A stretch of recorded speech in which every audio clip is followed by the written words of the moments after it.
The impact of speaking out that you might believe to be insignificant is considered so significant amongst Israeli ministers that they have ordered meetings with the directors of social media to ask them to contain the reach of the Palestinian content, to ask them to limit the spread of the Palestinian message, because there is a power in you that Israel fears. The greatest tragedy of this ummah is that it believes it is weak when everybody else believes that it's capable of strength.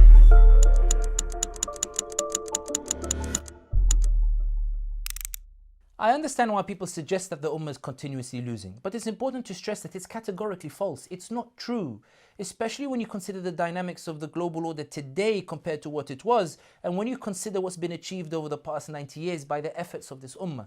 Only 90 years ago, the Muslim world was under official colonization. France was officially in Algeria and even considered it part of France proper. The British were officially in Egypt, the Italians were officially in Libya, and the same was the case for most of the Muslim world. Official colonization was considered such an integral part of the global order that when France was liberated from Nazi Germany in 1945 and the United Nations had got together to sign the charter that every man is born free, France celebrated in Paris and massacred thousands of Muslims in Algeria who had taken to the streets demanding their own freedom and demanding their own independence and an end to colonization. But as a result of the efforts of this ummah, as a result of the struggle of this ummah, as a result of the striving of this ummah, as a result of the power that this ummah has the capacity to show, official colonization could no longer be upheld. France could no longer stay in Algeria. The British could no longer occupy Egypt. The Italians could no longer occupy Libya. It's not that they upped and left, it's that the ummah made it impossible for official colonization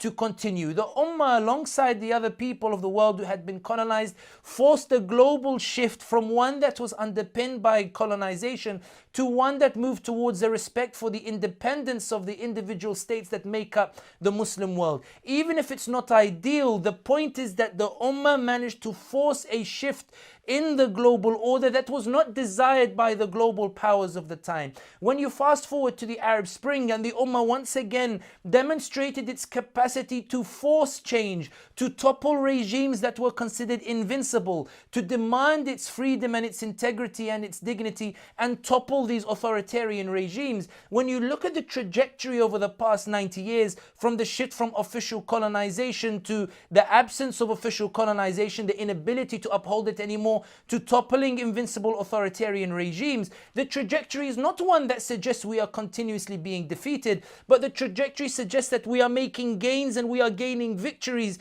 as the process is going along, even if it appears to be a turbulent process. In other words, if the ummah is not running, at least it's walking. If it's not walking, at least it's crawling. But the ummah is moving forward and making these gains. And that's why there is much more aggressive repression against the ummah today. It's not that those who are repressing the ummah believe the ummah is weak, but that those who are repressing the ummah believe that it's beginning to break its chains, that the ummah is beginning to secure victory and make gains, that it's banging on the door to freedom, that it ended colonization, that it managed to topple invincible regimes, and it's banging on the door to freedom, and that door is threatening to swing wide open, and therefore there's a desperate need on the part of the repressive powers to firmly try to shut that door and not allow it to open. In other words, people believe that the ummah is continuously being defeated, while the other side believe that the ummah are making dangerous gains and victories and banging on the door to freedom, and there's an ever urgent need to try to keep that door shut. The ummah is not continuously being defeated. The ummah is gaining victories. It may be slow, it may be labored, but the ummah is moving forward, and we should appreciate that, particularly when you compare the world today to what it was before. I think that when it comes to what we can do for the Palestinians, I think the simple answer is do what you can. Allah subhanahu wa ta'ala has given everybody a certain set of powers and skills and put us all in various different environments. The question that we should ask ourselves is, what can we do within the powers that Allah has given us, however expansive or even however limited, in order to help to continue raise awareness and help to amplify this wave in favor of the Palestinians and try to bring about this shift in global public opinion that is taking place. And in this regard, no act is insignificant. The Prophet Muhammad sallallahu alaihi wasallam said, "Ballighu anni walau ayah," convey from me even if it's just a verse. The walau in the hadith implies that what the Prophet ﷺ meant is that even if you don't have any other power or any other methodology to advance the cause of Islam, then convey from me even if it's just a verse. For even in just the verse, even in just raising awareness and making a reference to it, has an impact. It is significant. When the Prophet Muhammad ﷺ said, "Man ra'a minkum munkaran falyughayyirhu biyadihi," he who sees something that is wrong, that is evil, let him change it with his hand. And if he cannot with his hand, then let him condemn it and speak out against it with his tongue. And if he cannot, then let him condemn it in his heart. And that's the weakest of faith. Then what it shows is that everybody who's been posting, everybody who's been retweeting, everybody who's been sharing, everybody who's been commenting, everybody who's been liking, everybody who's been amplifying the voice of the Palestinians and forcing the algorithms of social media to prioritize hashtag Palestine and the pro-Palestinian posts is not in the lowest category, the ones who only condemn in the heart. They're in an elevated category of those who are speaking out. An act that you believe to be insignificant, such as retweeting or sharing, is an elevated act of resistance against oppression according to the hadith of the Prophet Muhammad sallallahu alaihi wasallam. And the impact of speaking out that you might believe to be insignificant is considered so significant amongst Israeli ministers that they have ordered meetings with the directors of social media to try to contain the spread and reach of hashtag Palestine, to ask them to contain the reach of the Palestinian content, to ask them to limit the spread of the Palestinian message. Israeli ministers at the highest level are pressuring social media not to restrict the government accounts or to restrict the big accounts, but to restrict your account, to restrict your reach, to restrict your post, to restrict your comments. Because every time you're commenting or you're posting or you're retweeting or you're sharing, you are telling the algorithm that that post is popular and worth seeing. So the algorithm gives it priority. So it puts it on the home pages of neutrals, the home pages of new audiences. You reach a global public opinion that begins to see the truth of what's happening in Palestine. And then you start seeing phenomenon like what we saw in the US, where DeSantis, one of the Republican presidential candidates, went to a supermarket to tell Americans that Israel has a right to self-defense, which it doesn't under international law as an occupier.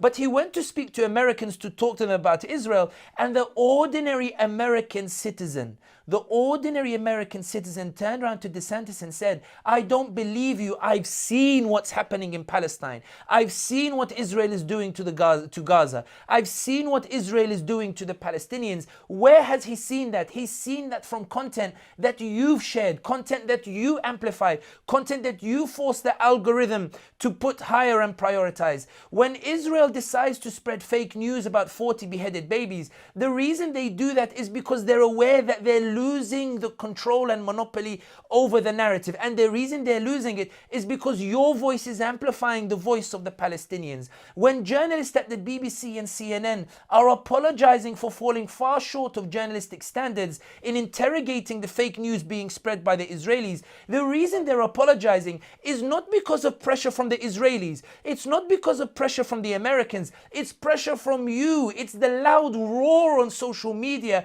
that has forced them to buckle and acknowledge that they fell far short in doing the job that they were supposed to do. When the Secretary of State Blinken, consider how you're affecting the policymakers, when the Secretary of State Blinken flies from Washington to Tel Aviv to show support for Israel, and then in Tel Aviv he decides to fly to the regional powers, anyone who opens Washington Post, you'll see that their article on the visit at the top, just under the headline, it says that Blinken visited the regional powers to ask them, quote, to tamp down on public anger. Blinken went to them to ask for help to contain public opinion, to contain the public anger. He had heard your anger. He had heard the impact of your roar, which is why he went to seek help to contain it. You think that your posts are insignificant. You think your likes, sharing and commenting are insignificant. But the Secretary of State of the United States of America went to regional powers to ask help, to get you to be quiet,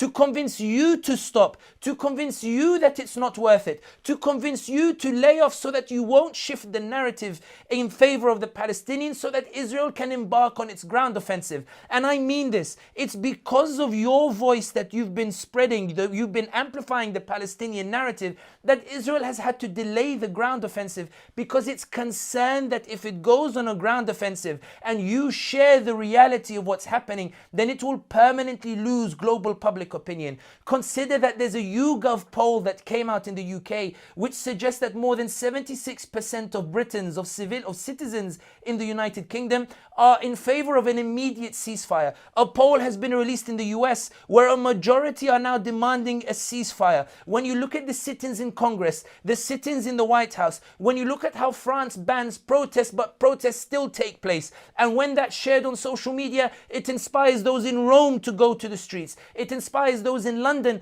where only 10,000 were expected to turn up to the protest, but 150,000 ended up turning up. When the Americans see that on social media, they take to the streets to amplify the voice. And those in Pakistan and Malaysia and in Philippines, until policymakers begin to write in news articles that there is a deep concern that America is losing the street, that Israel is losing global public opinion, and that will have sweeping ramifications for the politics and international relations. You who thought you were insignificant are affecting international relations. You who thought you were insignificant are the topic of discussion in the war room between the US Secretary of State and between Netanyahu. You, in amplifying your voice, you who believe that your act was insignificant, is forcing all the policymakers across the world to revise how they're approaching the issue of Israel and Palestine, so much so that even the EU itself is now in disarray, as officials are publicly expressing their discontent